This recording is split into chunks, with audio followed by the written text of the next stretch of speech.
Hey everyone, it is Stove here. I just got done recording the review of the college football week 13 schedule, and it surely was a doozy. I'm sure you guys can definitely go back and watch that if you so please.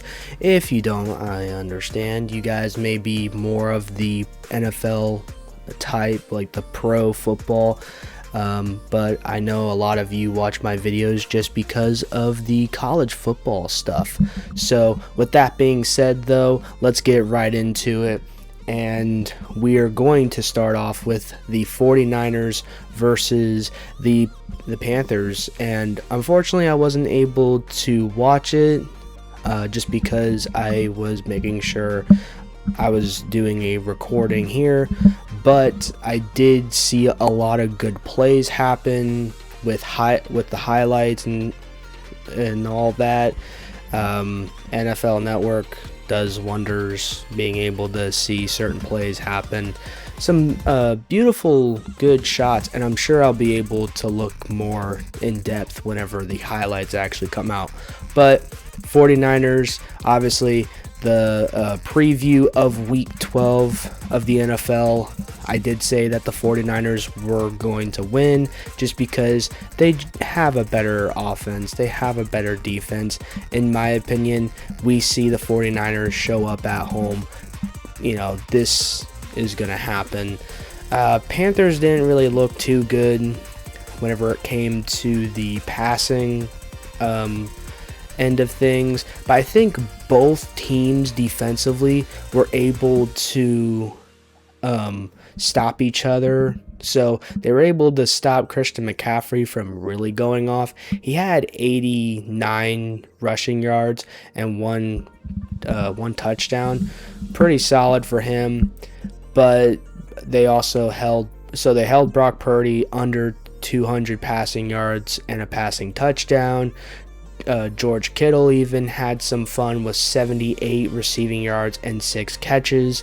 I'm pretty sure he had like 8 targets though.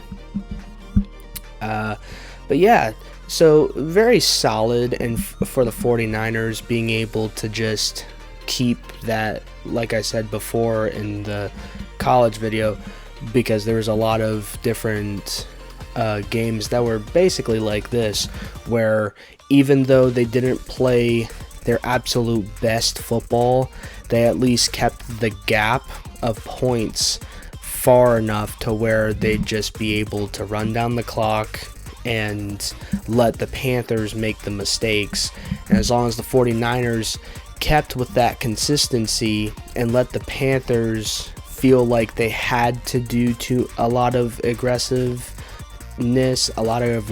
plays, then the 49ers are going to be like, okay, let's use this play to counter it, which the Panthers did go for a 2-point conversion, and in which they actually failed that 2-point conversion in the third quarter, which obviously once the 49ers got the ball by like the very end, the last minute of the third quarter, pretty much, they ended up pretty much just trying to not stall, but let the clock run down as much as possible. Panthers get the ball back again, but with their aggressiveness trying to go downfield, 49ers pretty much just was able to stop them accordingly. They only really had 1 sack, but they pressured Bryce Young pretty well and gave him a lot of incompletions on his little stat board. So, but yeah, 49ers taking the win at home, solid work. Then obviously you have the Texans versus the Bills. I talked about that a little bit in the last video that we talked about the NFL. So I don't really necessarily need to talk too much about that, besides the Bills still struggle against pretty good defenses. Let's just say that. Like, it has nothing to do with the rushing anymore. We could go back to those last three games that they faced these incredible rushing offenses, but at the same time, you still can look at it like the Bills going up against incredibly good defenses, they still struggled. The Bills still struggle defensively, and they also still are having very inconsistent offensive drives, which are leading them into scoreless quarters or barely a singular touchdown and PAT on the board for the most part. And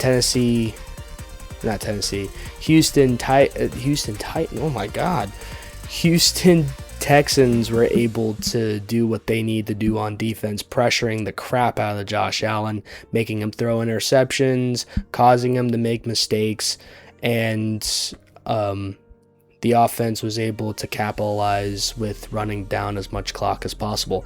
Even though, with that being said, the Bills, I'm pretty sure, still had like 4.5 or 5 more minutes of ball control more than Houston Texans did, which kind of says still a lot that the Bills can be on the ground for a lot longer, but it's still very bad when you can't score with those types of numbers, especially since the Bills offensively were a better team whenever it comes to those stats.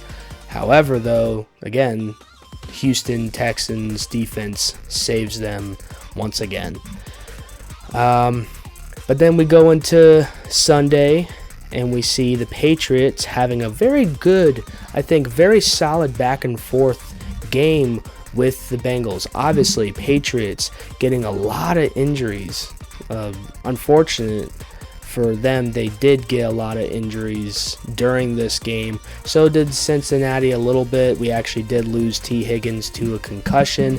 More than likely will obviously be out for the Thursday night game against Baltimore Ravens, and which in turn will have Jamar Chase and Joe Burrow back on the starting lineup by Thursday night. But again, it does suck that the Bengals did end up losing this game. They very much could have won this game. It's just our inconsistencies absolutely killed us. The Patriots killed us in the passing game, number one. Number two, though, if I'm certain, which I'm looking at it right now, just Hunter Henry alone had 7 catches, probably more targets, like 9 or 10 targets. So, but Hunter Henry had 115 receiving yards and 1 receiving touchdown, only because we could not defend tight ends to save our lives. And if you even look at Austin Hooper's stats, I'm almost for certain whenever you put both tight ends that the Patriots used this past game against us, we allowed almost 150 receiving yards, maybe more, but 100, from what I gathered, 150 plus receiving yards by tight ends. That is absolutely despicable. Granted, they used them well. Drake May was able to use his tight ends well, wasn't, too finicky, and even Stephon Diggs was able to get some yards himself. But it still kills me to know that we were still this close, but only because of inconsistencies, not being able, because we were double teaming Diggs, but yet because of that, we let a tight end open, or because of that, when the tight end did catch the ball, we ended up shoulder tackling for no reason at all, even though we need multiple bodies on tight ends at all times, because those guys can break off and shimmy their way out of tackles like there's nobody's business, especially whenever you don't tackle correctly. Now, we did have a very solid rushing game. Chris Brown, 107 yards. I think in total, we had like 120-something rushing yards. So, pretty solid. We led with rushing yards. Happy about that. But again, like I said, our inconsistency on defense was not the was the one out of the three main factors that killed us during that game. Not only that, but the last two games, two plays of the last drive, even though I understand Joe Flacco was getting pressured, there's no doubt about it, that defensive line was pressuring the crap out of Joe Flacco. However, the second to last passing, the second to last play was a pass, and that pass led to an incompletion. Okay, and I'm pretty sure I saw one or two guys that could have been open, could have made the play, and could have done with actually getting a first down. But maybe I'm a little wrong. Maybe it could be arguable.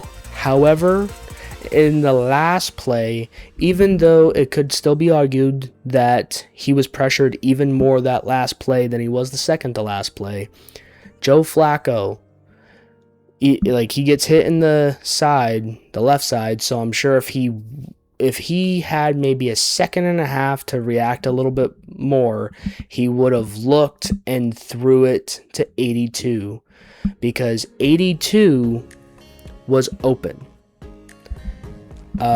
He threw it to a receiver that looked like he was in triple coverage, and yet 82 was about 5 yards maybe, or maybe about 3 to 5 yards away from that. While those guys were pretty much cramming on that receiver, Joe Flacco could have overthrown it a little bit to 82, getting a first down and going out of bounds with still about, I would say, 40-something seconds left, or maybe 30-something seconds left. And even if he somehow didn't get out of bounds, we would have been able to spike the ball in time to still have about 20 seconds left. And we would have been, I believe, we would have been like second and goal, because we would have been past the 10-yard line.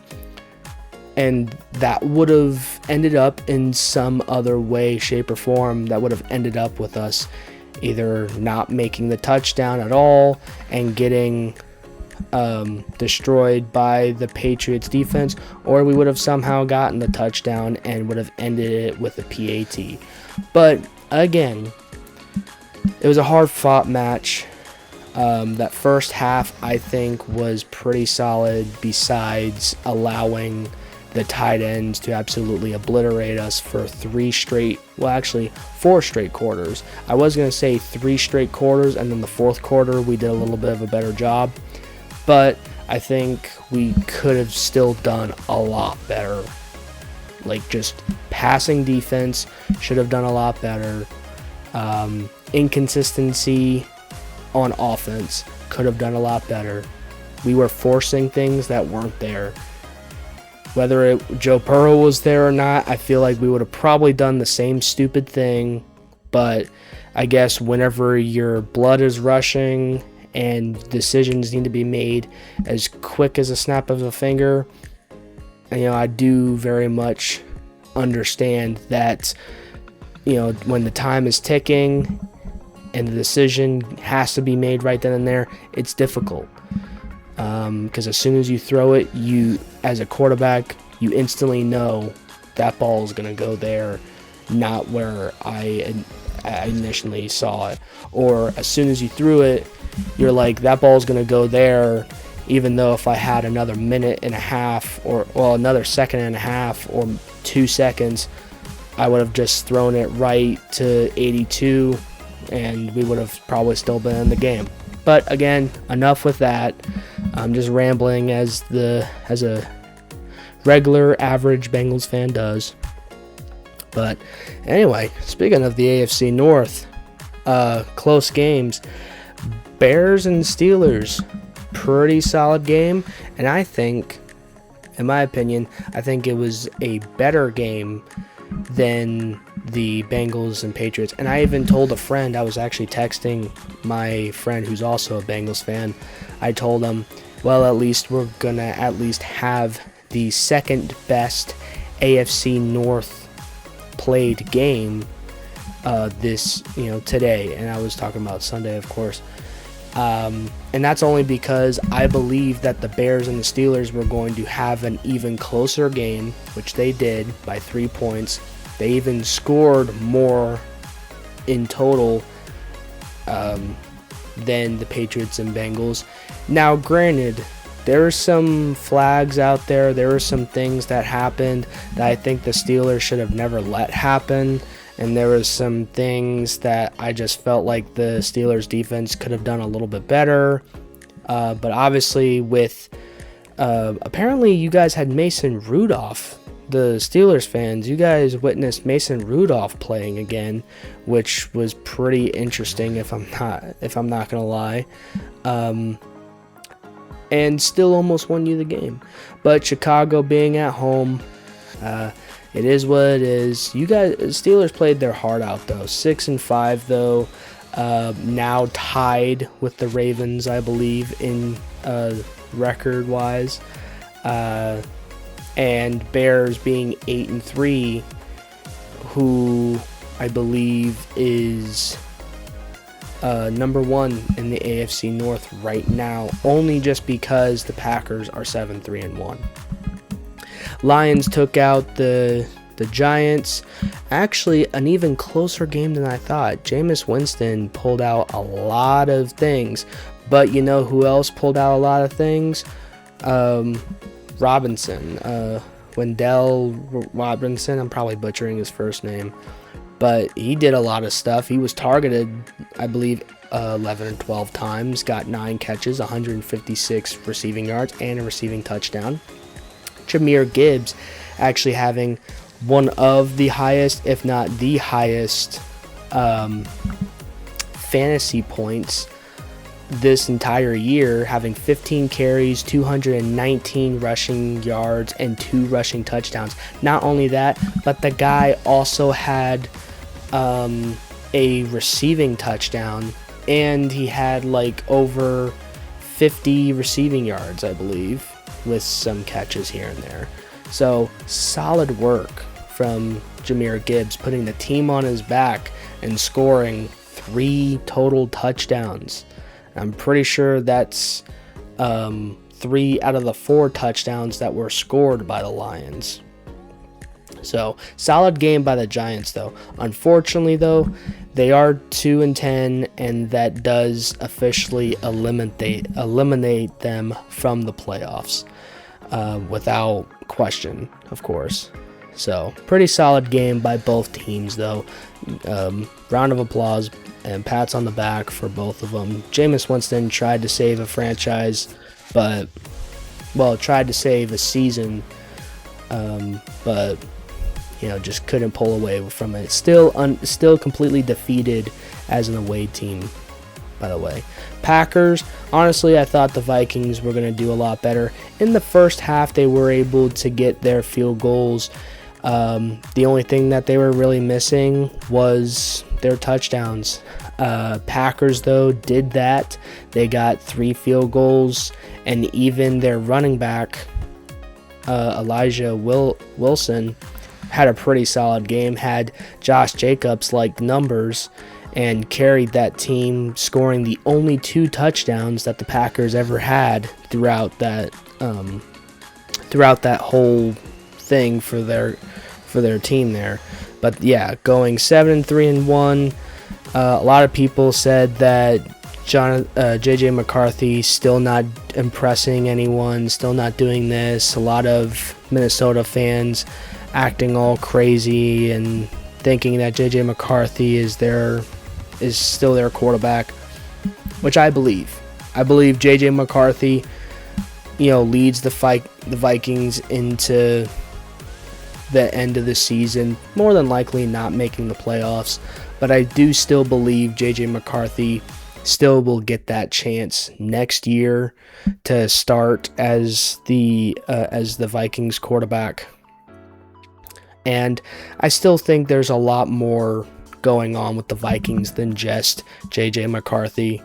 Granted, if it wasn't for him saying, "Oh, this is my true identity, number 9," a lot of people wouldn't probably be talking about him too much, but I think still people are still saying like, hey, like JJ McCarthy is not this, is not that. He, like, even with the being in the NFC North, he still has even though he's playing against these very strong defenses, in my opinion, though the Lions have shown cracks in their armor for defense, Packers have done the same thing, and so have the Bears.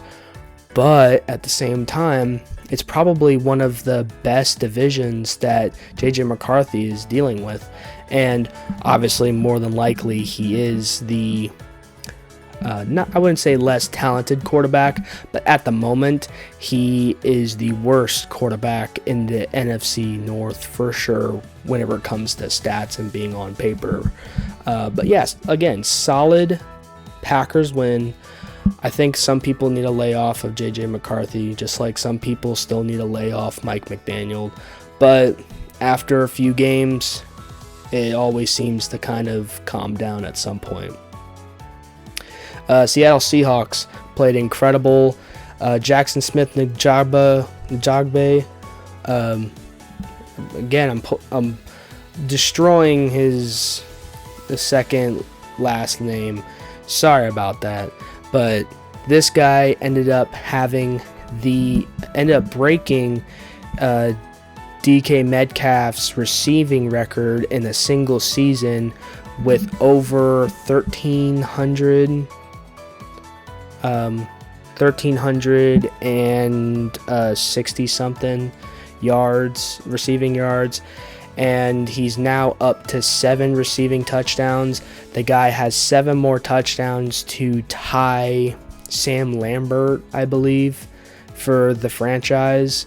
So solid work by Jackson Smith, and I think he is on his way to even getting over 2,000 receiving yards, probably even on the projection if we do the stats correctly and project what he may get through the rest of these last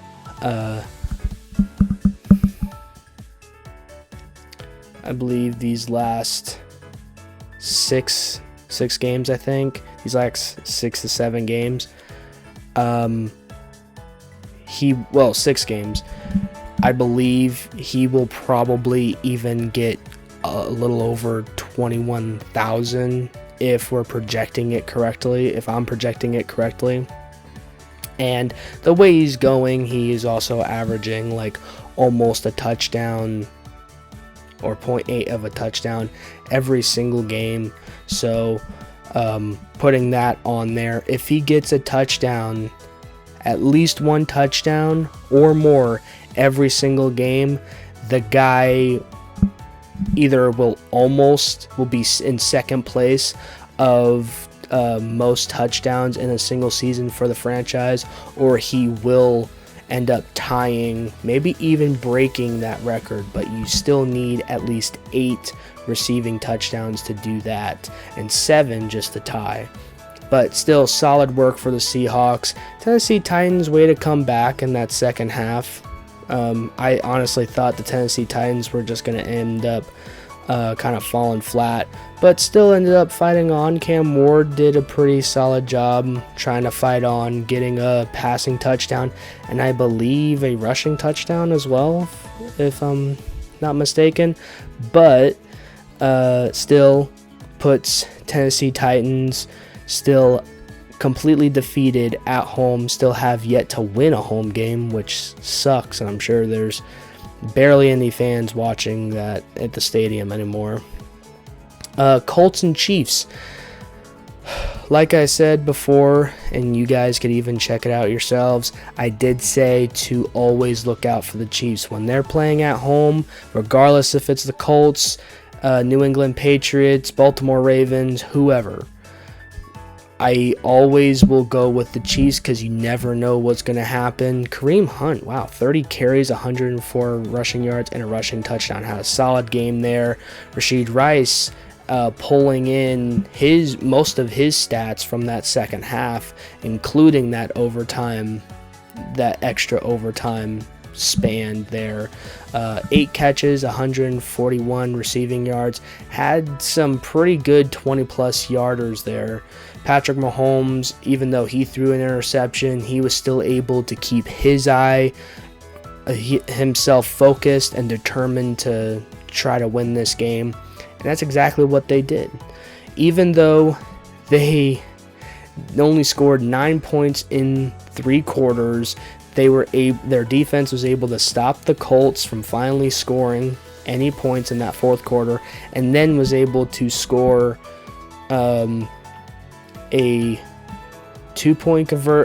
touchdown, a 2-point conversion, and then getting a field goal, then going into overtime, not being able to do anything. Colts then get the ball back, and then the Chiefs get the ball right back. I'm pretty sure it was either that, or I can't remember, because I'm thinking the Chiefs got the ball first, but I could be wrong. I just know that the Chiefs spent a lot of time, a lot of that overtime, pretty much just running down clock, and ended up making some very good plays. Their offense did, and getting around to like between the 15 and the 20-yard mark. It was about 27-yard field goal for Butker, and was able to kick the last field goal, the last points of the game, making the Chiefs 6-5. Colts 8-3 now, 2-3 as an away team. Now, I don't think this should be a downward spiral for the Colts. If it leads to that, that would suck, because I am really rooting for the Colts and Jonathan Taylor to continue to do their thing. But like a lot of the announcers that were doing this game literally said at the very end, right after the game ended, saying this is a playoff game. You know, Patrick Mahomes became playoff Pat and was able to do his thing, not being able to score any touchdowns, but doing enough playmaking to stay in the game and get that W for that team. Though I do think there were some strange flags go on, some in the Colts and Chiefs game, some in the Dallas and Philadelphia game, but that's nor here nor there apparently. But yeah, like I said, Chiefs had a solid win. Great. Let's see what happens in these next few games, these next 6 games, because I know they also still have some division teams to play against. Colts, I believe the same thing goes for them. And like I said, this was a playoff game, possibly a future playoff game that we may see in the AFC side of the playoff bracket. But again, we will see if the Chiefs can still get this ball rolling after beating the Colts, and then hopefully being able to win maybe the rest of their games. Ravens doing well against the Jets. Jets ended up leading in halftime, and the Jets really couldn't get anything else going for him. Tyrod Taylor did as much as he could, but Derrick Henry getting both the touchdowns for the Baltimore Ravens, 64 rushing yards, 2 rushing touchdowns. Breece Hall actually had 4 catches and 75 receiving yards, so that was pretty solid for the Jets. But still, like I said, the Ravens still don't, they look okay. They don't look too half bad, and of course they win 13 points, which I'm pretty sure the spread was like 13.5. So for you guys that said under, good job, way to go. But to me, I still think if they're struggling, granted the Jets are the Jets and they have some pretty talented players. Every single team has talented players and can do anything with those talented players. That's why they're there. That's why they get paid. But Baltimore, in my opinion, if they are still struggling with teams like the New York Jets, in my opinion, you can't do that with other teams. You can't do that with the Colts. You can't do that with the Chiefs. Hell, you can't even do that with the Jacksonville Jaguars, who, in my opinion, somehow stole a win underneath the wings of the Arizona Cardinals, who, in my opinion, should have won that game, should have won in overtime, but still some stupid stuff happens, and Cardinals are not the ones to show Jacksonville their true selves, which I still do think Jacksonville, even with 7-4, they battled through adversity. I just think that they still are kind of a fake playoff contender, but again, who am I to say? I mean, obviously it's just my opinion. But again, going back to Baltimore, I just still think there is a lot that needs to be worked on, and whether or not that they're able to do that in the last 6 games and still be able to win, say, 3 out of 3 of them, that puts them to 9-8. If they win 4 out of 2 of them, that puts them at 10-7, squeaking them by into the seventh seed, helping them out. Or maybe even, since they're tied overall record with the Steelers, possibly winning their last few divisional games. The Steelers probably losing maybe the rest of theirs could end up putting Baltimore right above the Steelers and actually putting Baltimore right into seed number 4. That would actually be pretty crazy, especially with them starting 1-5. Do I think that they're going to win the Super Bowl? Absolutely not. But they're talented players, and talented players will show their true colors whenever it comes to being on that field. Cleveland Cavaliers. I wish the Cleveland Cavaliers won today, but they lost against the Raptors.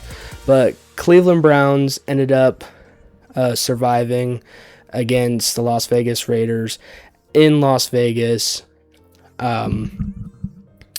Even though it looks like the Las Vegas Raiders were able to lead in passing, rushing, and receptions, it still seems that Shedeur Sanders, even though he threw an interception, still played pretty decent for a debut quarterback. And apparently, out of the 45 quarterbacks in the last, I don't know, like 30-something years, since 1996 or 1994, he's the first debuted Cleveland Browns quarterback in their debut start to win, which is nuts. Okay, you have Baker Mayfield, Johnny Manziel, and I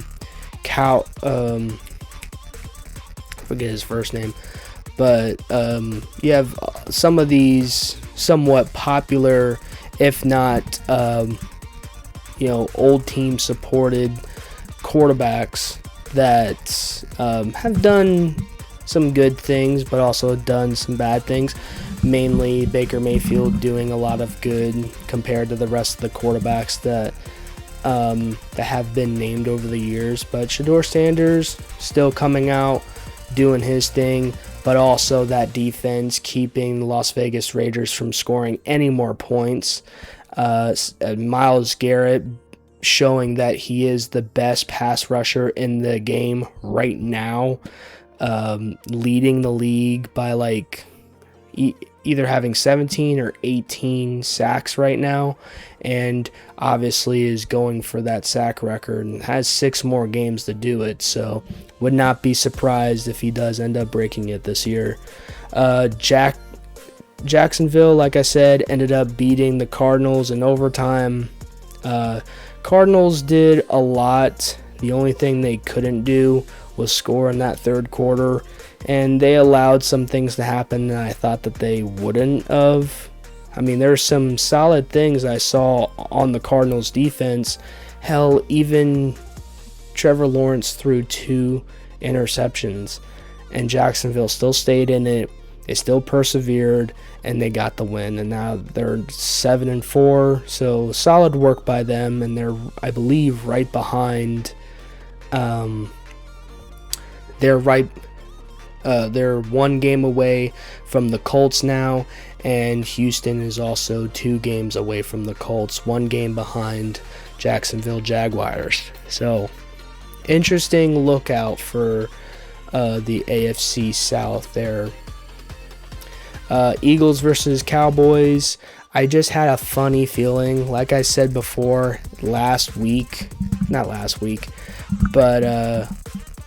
Sunday morning, I had a weird feeling that the Cowboys were going to somehow pull off this win. And at first it didn't look like it too much because the Eagles were 21-7 leading during halftime, and then the Eagles did not score a single point in the second half. That's how good the Cowboys were able to make it for themselves. They put all their chips on the line in that second half defensively, did not allow the Eagles to score once.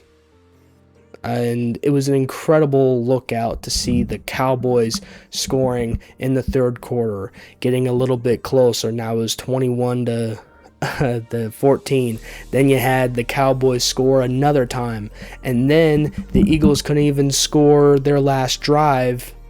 And then obviously there were some turnovers that were involved as well, but the Cowboys, the last 2 minutes or minute and some change, was able to drive down the field and kick a solid field goal. Dak Prescott, 23 for 36, 354 passing yards and 2 passing touchdowns. And George Pickens played pretty well too, 9 catches with 146 receiving yards and a receiving touchdown. Pretty solid for a number 2 receiver, but he's also number 2 in fantasy. So, but yeah, that defense played, like I said, phenomenal. And like I'm telling you, if you guys go back, you'll see it. But I did have a weird feeling that the Cowboys were going to somehow win this game. And obviously there was some controversy with pass interferences and flat fouls and penalties that shouldn't have been called and such. But at the same time, a win for the Cowboys is a win for the Cowboys. Whether that being at home, of course, that makes a little bit more sense since they are, I believe, 2-4 as an away team. But again, still solid win. Controversy out the window. Cowboys now 5-5-1. And the Eagles are now 8-3. Falcons, obviously, that's what I thought. Falcons were just way too good. Tyler Schaff did pretty decent, though. 30 for 43. Very pass heavy for the Saints, though. 2-9. I'm sure they'll be the second team to go in playoff elimination. They probably already are. It's just they haven't been confirmed yet.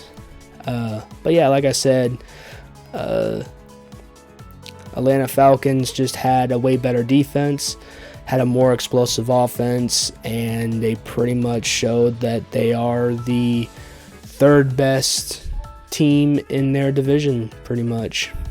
Because I believe the Falcons had beat, or it was the Saints who, I don't know. But I do know that the Falcons just showed that they are the third best in their division. That being said, though, they are the only team this past weekend to have won their division. Well, won in their division. Because Tampa Bay Buccaneers took a huge L against the Los Angeles Rams. Matthew Stafford with another 273 passing yards to pack on to the amount of passing yards he already has, and 3 more passing touchdowns, I believe, to put him into 30 passing touchdowns, which is leading the league in passing touchdowns. Puka Nacua had a solid game, 97 receiving yards and 7 catches, but solid work, really. That first half, that's pretty much all they needed to do, and that's all she wrote. Scoring 31 points in the first half, the most amount of points that the Los Angeles Rams have scored in one half all season, I believe, and then let their defense take hold, and it was pretty lackluster in that second half. But again, with Tampa Bay's amount of people that were injured defensively and offensively, and some people still trying to fight injuries while also playing during this game, it just didn't look too good for the Tampa Bay Buccaneers. And granted, this still does give the Falcons, who are 4-7, some hope, being 2 games behind the Tampa Bay Buccaneers. But again, I do think the Buccaneers, all they need to do is hopefully get healthy in the next week or two, and hopefully they can accumulate those wins in the week or two, that they bring back some of their players who get a little bit more healthier, and hopefully they squeak by and get into the playoffs, and hopefully they can be fully healthy. This is all due to hope, of course, and I'm saying hopefully all the time. But for the Tampa Bay Buccaneers right now, I'm sure some other teams are dealing with injuries, but Tampa Bay is who I think is going to make the playoffs. I just think if they don't, it's only just because of the amount of injuries that they've been plagued with this entire season, really. But yeah, but also Los Angeles Rams showed that they are one of, if not the best NFC team right now in their conference, and also shows probably in the betting favorites that they are the top 4 team to win the Super Bowl this year. And that's no lie, especially with the way the defense has been playing, the way Matthew Stafford has basically been playing, and more than likely will break all of his records of what he set for the Lions and past Los Angeles Rams seasons. This is the best, one of, if not the best, season he's played in the last 8 years. Well, let's just say 5 to 6 years. Let's just say 5 to 6 years. But anyway, that is pretty much it. Obviously, this was a lot longer just because I was rambling about certain things. But like I said, comment down below. Not like I said, sorry. I'm so used to saying that.